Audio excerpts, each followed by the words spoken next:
Meus amados irmãos, meus amigos, sejam bem-vindos a mais um vídeo aqui no canal. Como que vocês estão? Que Deus abençoe vocês.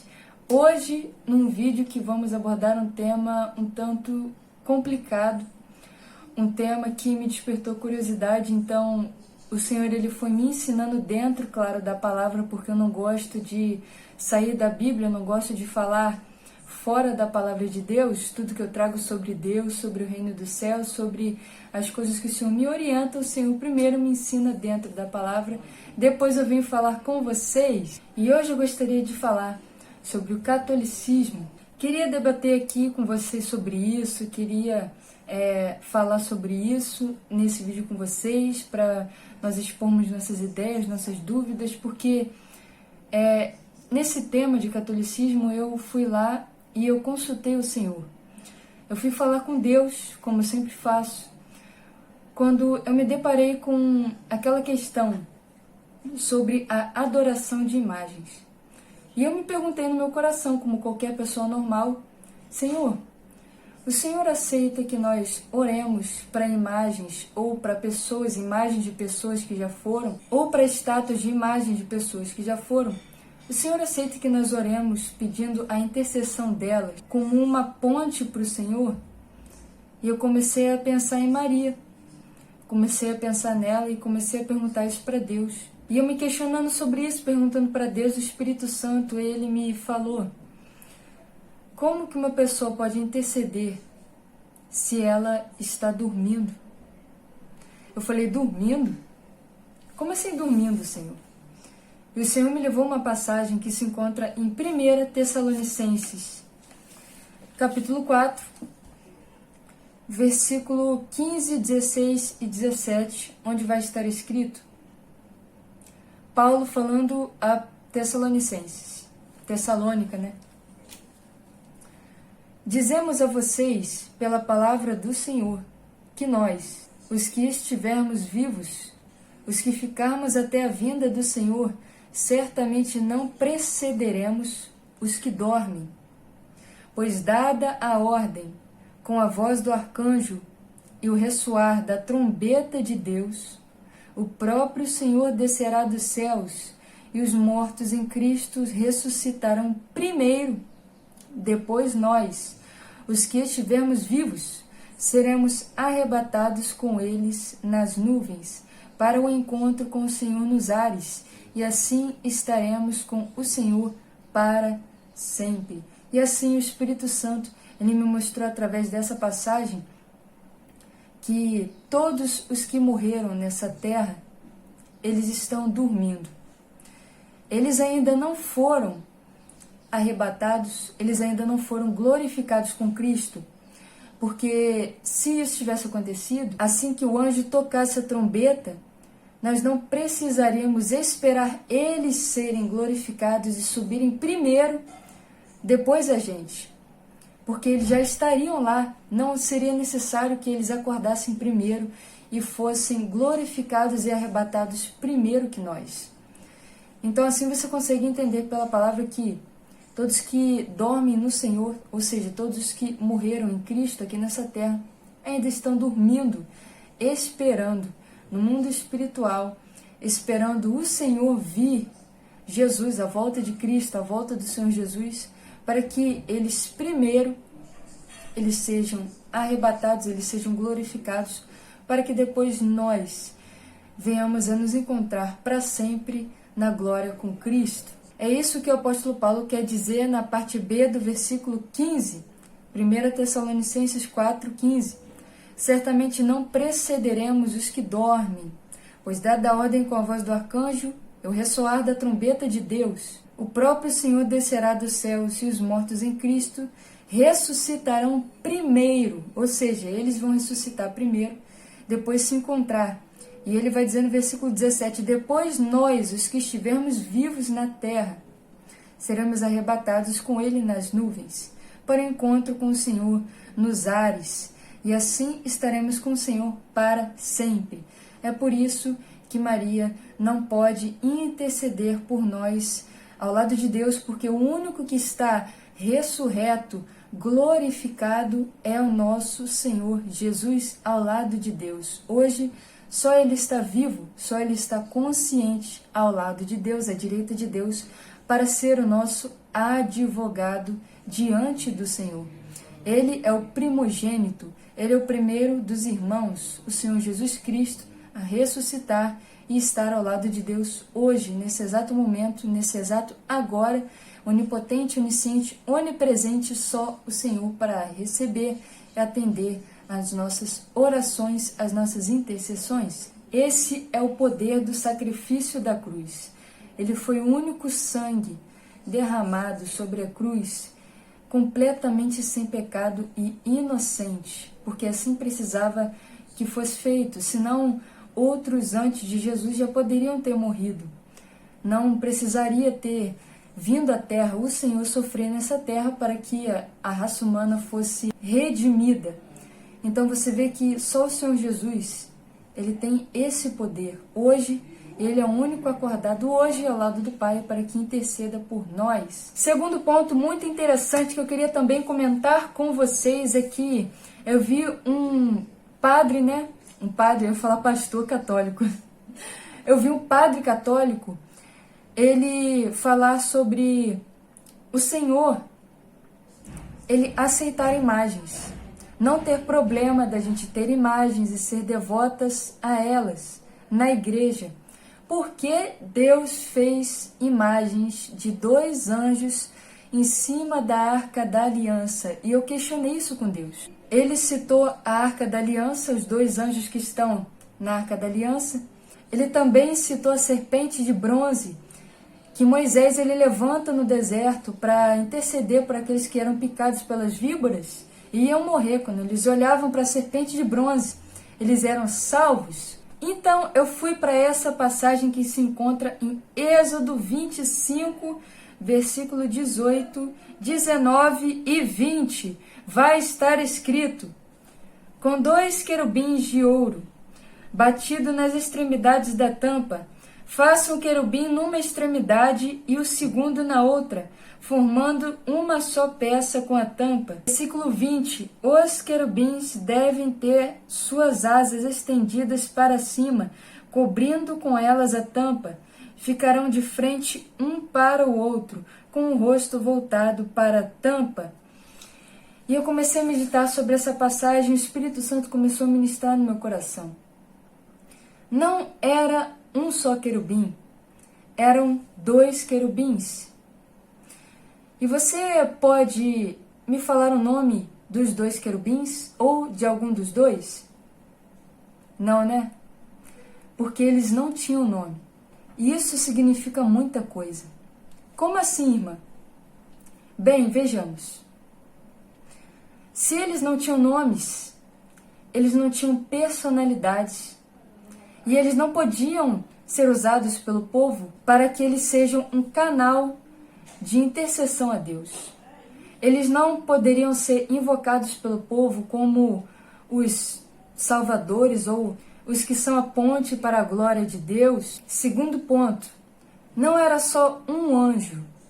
Ele não estava em pé, ele não tinha nome, ou seja, ele não poderia ser adorado, ele não poderia receber devoção, ele não poderia receber pedidos de intercessão do povo. Veja bem, são 2 imagens ordenadas por Deus, mas Deus não dá nome para nenhuma das 2 e todos os 2 anjos. Não é um anjo, porque Deus sabia que se fosse só um anjo, o povo iria ter mais propensão, iria ter mais facilidade de adorá-los e ovacioná-los se fosse apenas um anjo e se tivessem nome.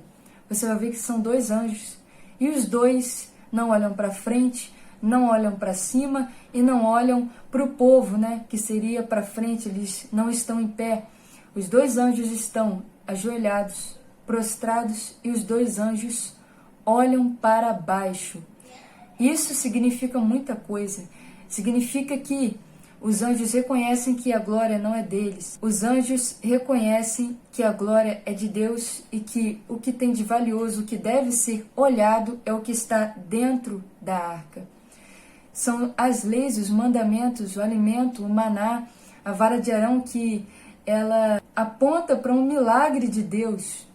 Ela floresceu fora de estação, de um dia para o outro, e isso é um milagre. Então você vai ver que são duas imagens ordenadas pelo Senhor. E o Senhor ordenou que fossem botadas em cima da tampa da Arca da Aliança, mas eles não tinham nome, eles não olhavam para si mesmos e eles não eram um só anjo, eram dois olhando para baixo, prostrados em forma de adoração a Deus. Agora vamos para outro ponto que eu queria comentar com vocês nesse vídeo. O padre também ele citou sobre a serpente de bronze que Moisés ele levantou, sobre ela também ser uma imagem. Eu fui também para essa passagem, comecei a meditar com o Senhor. Eu vou ler um pouco da passagem aqui com vocês. Números 21, passagem muito interessante, do versículo 4 ao 9, vai estar escrito, versículo 4 a partir da parte B. Mas o povo ficou impaciente no caminho e falou contra Deus e contra Moisés, dizendo: Por que vocês nos tiraram do Egito para morrermos no deserto? Não há pão, não há água, e nós detestamos esta comida miserável. Meu Deus! Versículo 6. Então o Senhor enviou serpentes venenosas que morderam o povo, e muitos morreram. Versículo 7. O povo foi a Moisés e disse: Pecamos quando falamos contra o Senhor e contra você. Ore pedindo ao Senhor que tire as serpentes do meio de nós. E Moisés orou pelo povo. O Senhor disse a Moisés: Faça uma serpente e coloque-a no alto de um poste. Quem for mordido e olhar para ela, viverá. Moisés fez então uma serpente de bronze e a colocou no poste. Quando alguém era mordido por uma serpente e olhava para a serpente de bronze, permanecia vivo.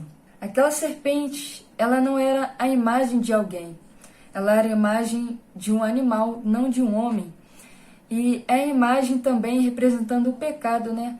Adão e Eva, eles caíram por causa de uma serpente no jardim do Éden.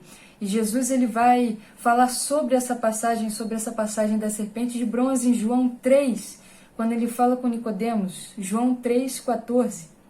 O Senhor Jesus vai dizer: Da mesma forma como Moisés levantou a serpente no deserto, assim também é necessário que o Filho do Homem seja levantado, para que todo o que nele crer tenha vida eterna. Então você pode perceber que essa serpente foi feita, ordenada por Deus, para apontar para o Redentor das nossas vidas, a imagem de uma serpente, para apontar a redenção pelo nosso Senhor Jesus, dizendo que o pecado iria ser vencido, iria ser anulado e nós teríamos uma fonte de salvação.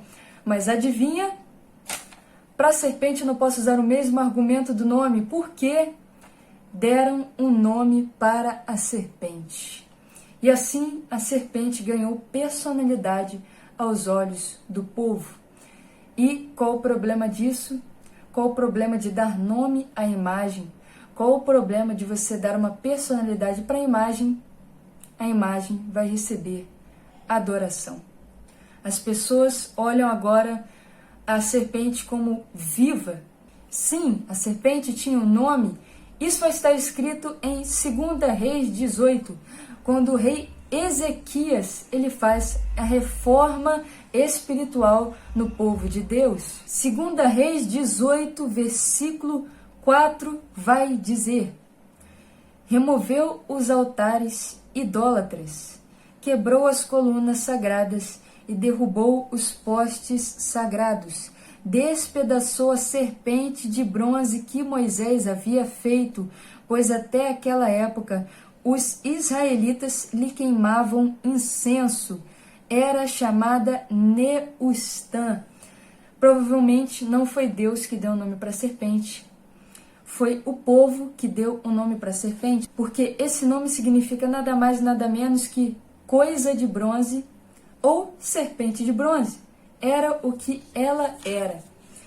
Então, esse nome vamos ver que não foi dado por Deus, foi dado pelo povo, foi escolhido, selecionado e dado pelo povo, e foi guardado por ele, E você vai ver que por darem nome, por darem personalidade, eles queimavam incenso e idolatravam.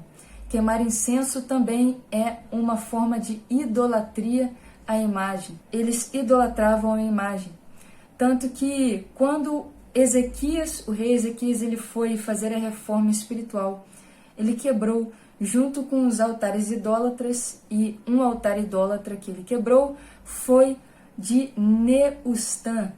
Neustan era essa serpente de bronze que Moisés tinha levantado, que o povo tinha dado esse nome, ou até mesmo Moisés, não sabemos, e que eles começaram a idolatrar, a acender incenso, a ser devotos àquela estátua. Então você vai perceber que o Senhor, ele é muito sábio. Ele não dá nome às estátuas e às imagens que ele mandou fazer. O Senhor, ele gera um simbolismo para a salvação, um simbolismo para a glória, um simbolismo apontando para Jesus, como essa estátua ela deveria ser somente. Mas o povo, ele pega aquilo como idolatria quando ele dá um nome, uma personalidade e começa a ser devoto àquela imagem, àquela estátua, e isso é errado. Nós não podemos ser devotos à imagem de ninguém. Não podemos acender incenso à imagem de ninguém, nem nenhuma estátua, nem nenhuma imagem ou semelhança do que há no céu, na terra ou embaixo da terra. Voltando aqui no dia seguinte, para deixar uma coisa bem clara, quando eu estava editando o vídeo, o Espírito Santo ele me incomodou e ele me pediu para vir aqui explicar outro ponto muito importante sobre esse assunto. Em Êxodo 20, a gente vai ver que é aquela polêmica toda sobre não poder fazer imagem, não poder se prostrar para a imagem. E aquele padre também quis refutar essa lei com o fato de que Deus ele mandou fazer imagens. Só que essa lei ela não caiu por terra. Essa lei ela não foi refutada, ela ainda está em vigor. Olha um detalhe muito importante que Deus me explicou. Êxodo 20, os 10 mandamentos, vai estar escrito no versículo 4. Não farás para ti nenhum ídolo, nenhuma imagem de qualquer coisa no céu, na terra ou nas águas debaixo da terra. Versículo 5. Não te prostrarás diante deles, nem lhes prestarás culto, porque eu, o Senhor, o teu Deus, sou Deus zeloso, quer dizer ciumento, que castiga os filhos pelos pecados de seus pais até a terceira e a quarta geração daqueles que me desprezam. E o sentido dessa passagem ele continua o mesmo. Nós não podemos pegar nenhuma imagem, nem do céu, nem da terra, nem debaixo da terra. Só que, quando Deus ordena é diferente. Quando Deus ordena, a atitude não partiu de nós. Não fui eu que quis fazer uma imagem e colocar lá. Porque quando a atitude parte de nós é completamente diferente. A intenção, o propósito é completamente diferente. Nosso coração é corrompido pelo pecado. Nosso coração ele não tem as mesmas intenções de Deus. Então, quando Deus manda, não somos nós que estamos pegando e fazendo. Porque no versículo 4 vai começar o Senhor dizendo, não farás para ti. Ou seja, você não pode fazer. Mas se Deus te ordenar a fazer, você faz, porque não é você fazendo. A atitude, a iniciativa não partiu de você, partiu de Deus. Então, como você está fazendo debaixo de uma ordem de Deus, não é você fazendo. É você obedecendo e é Deus fazendo através de você. Então é completamente diferente. Deus ele fez as imagens que ele ordenou fazer através dos homens, ele fez. E ele nunca fez a imagem de um homem com um nome, com uma personalidade, porque ele sabia que aquilo ia induzir a uma adoração, a uma idolatria. Então Deus ele nunca deu uma ordem para fazer uma imagem que viesse a ser como propósito uma fonte de idolatria. Mas ele ordenou fazer imagens que apontassem ou para a glória dele, para os milagres dele, ou para Cristo, que viria logo após. Versículo 5. Não te prostrarás diante deles, nem lhes prestarás culto, porque eu sou o Senhor teu Deus, Deus zeloso, ou seja, Deus ciumento. Concluindo, essa lei ela não perdeu a validade, ela não perdeu a importância, ela não foi anulada. O Senhor Jesus mesmo diz que Pode passar céus e terra, mas enquanto houver céus e terra, nenhum tio, nenhum acento, nenhum ponto da lei será anulado, jogado por terra. A lei continua em vigor. É muito importante que a gente saiba dessas coisas e consiga interpretar a lei da forma certa com a ajuda do Espírito Santo de Deus. E como o Senhor mesmo me ensinou, todos estão dormindo. E por todos estarem dormindo, nenhum consegue escutar, nenhum consegue interceder, nenhum tem poder nessa terra, ou no céu, ou debaixo da terra, somente o nosso Senhor Jesus, que é o primogênito que venceu a morte.